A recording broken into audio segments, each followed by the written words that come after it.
एकादशी के दिन माघ का महीना हो, शुक्ल पक्ष की, जम के बोलिए एकादशी हो, प्रयास करना कि आप उद्यापन करें। भले 5, 10, 11, 12 जितनी एकादशी हो जाए, 26 हो जाए तो ज़्यादा अच्छी है, नहीं तो आप करें तो माघ महीने की शुक्ल पक्ष की एकादशी के दिन आप उद्यापन करें, प्रयासरत करें। का अगला वर्णन ध्यान से सुनिएगा।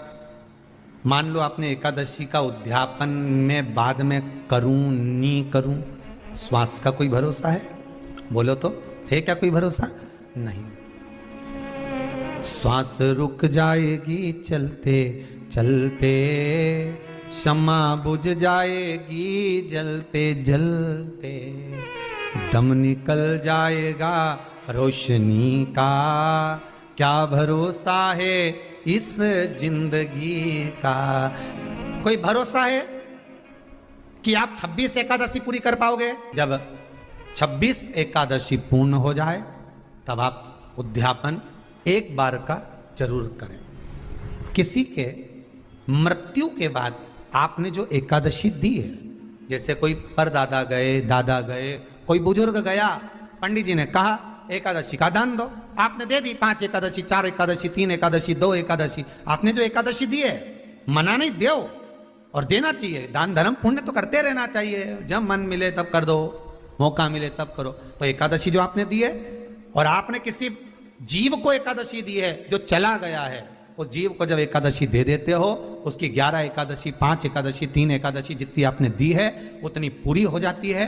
उसके बाद में एकादशी का एक व्रत नहीं रखना चाहिए, उसके बाद फिर अगला एकादशी का व्रत धारण करना चाहिए, वापिस फिर पुनः। तो क्या करोगे उस दिन? जिस दिन आपने एकादशी जीव को दे दी, 5 एकादशी दी, तो छठी एकादशी पे क्या करोगे उसको?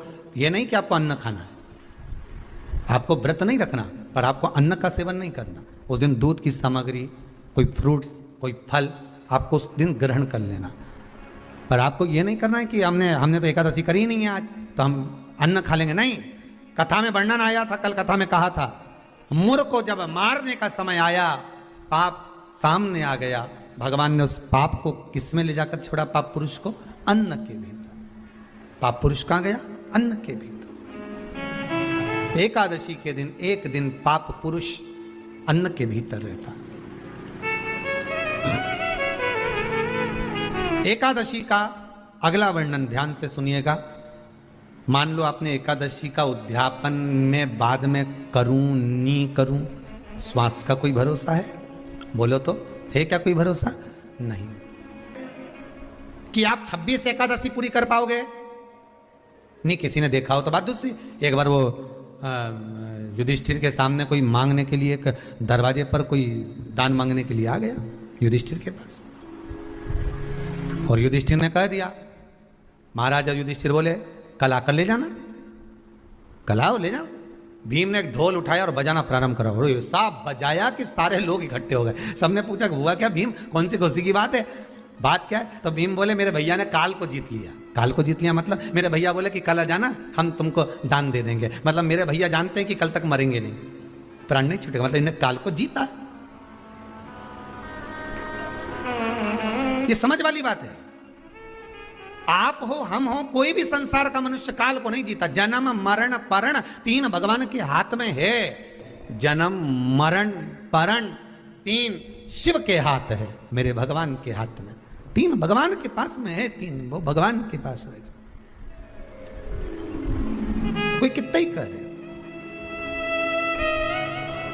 ना आपका ना हमारा, क्या भरोसा है इस जिंदगी का? है कल नहीं, क्या भरोसा?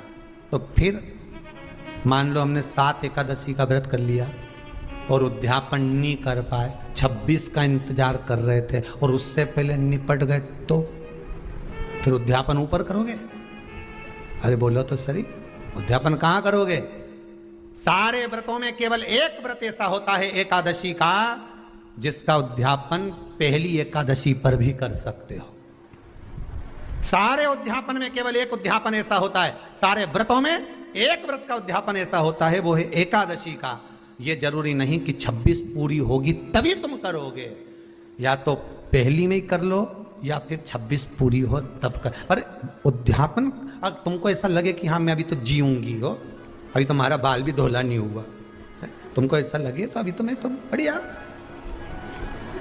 तो फिर भले मत करो। पर एकादशी का नियम कह रहा है, एकादशी का यहाँ 18 नियम में से एक नियम कह रहा है कि एकादशी का उद्यापन पहली एकादशी पर भी हो सकता है, पहली पर भी कर सकते, फिर तुम्हारा मन पड़े तब। क्यों? तो पहली पर करने से क्या फल मिलेगा?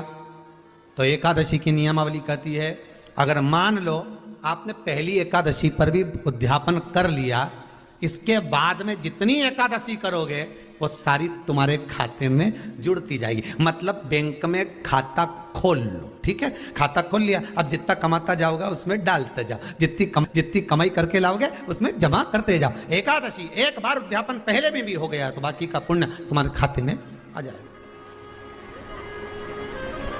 उसका पुण्य।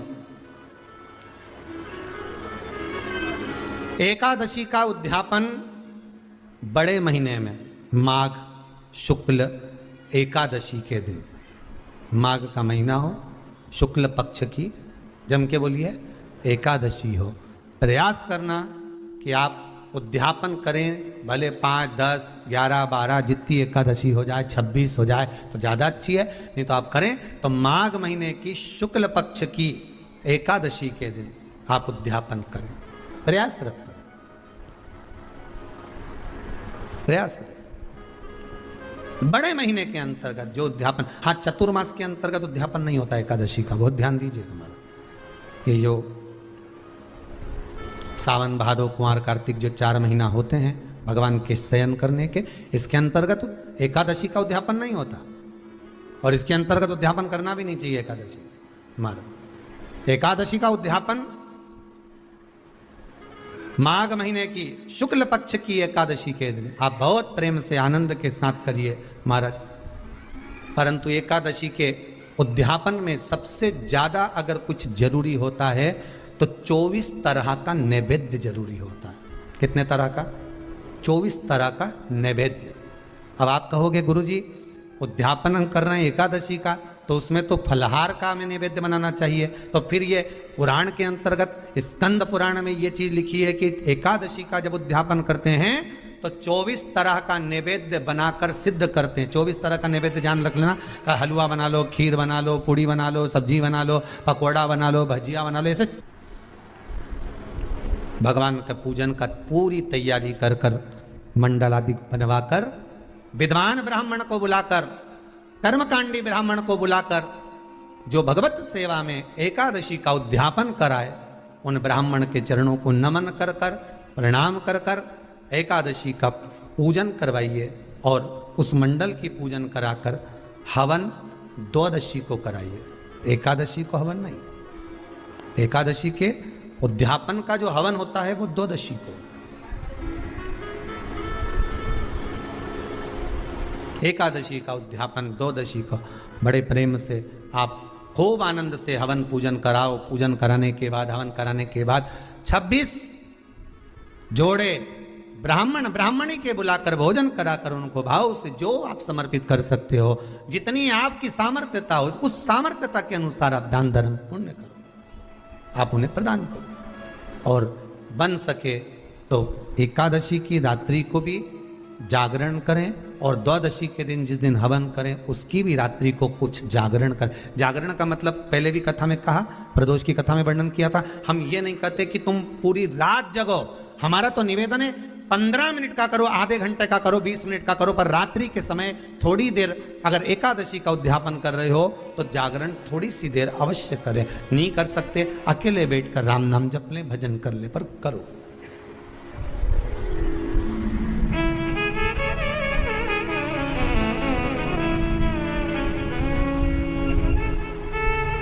भगवान का भजन करो, किसी भी रूप में करो। 26 ब्राह्मणी को जोड़े से भोजन कराकर कुछ भेंट देकर विदा करो। ऐसे एकादशी के उद्यापन का वर्णन किया गया। एकादशी का उद्यापन सुख प्रदान करने वाला, आनंद देने वाला। भगवत रस तत्व को संजोने वाला। महाराज शिव महापुराण की कथा में वर्णन आता है कि माता पार्वती जितने व्रतों को धारण करती हैं, माता जितने व्रतों को भगवान शिव के लिए जितने व्रत करती हैं माँ, सारे व्रत भगवान शंकर स्वीकार करते हैं। एक बात हमारे जीवन में आप उतार कर रखी है कि आप सोमवार का व्रत कर रहे हैं या मंगलवार का व्रत कर रहे हैं, बुधवार, गुरुवार, शुक्रवार, शनिवार, प्रदोष, एकादशी, जो भी व्रत धारण कर रहे हैं, जो भी व्रत आप अपने जीवन में उतार रहे हैं, कर रहे हैं, प्रयास करना कोई व्रत, कोई पूजन, कोई पाठ, कोई अनुष्ठान आप अपने लिए करो, दूसरों को बर्बाद करने के लिए नहीं। उसका ऐसा हो जाए मैं माता जी को चुनरी चढ़ाऊंगी, नहीं। उसका ऐसा हो जाए, उसका ऐसा हो जाए, नहीं नहीं, आप अपने लिए करो ना। सर्वे भवन्तु सुखिनः।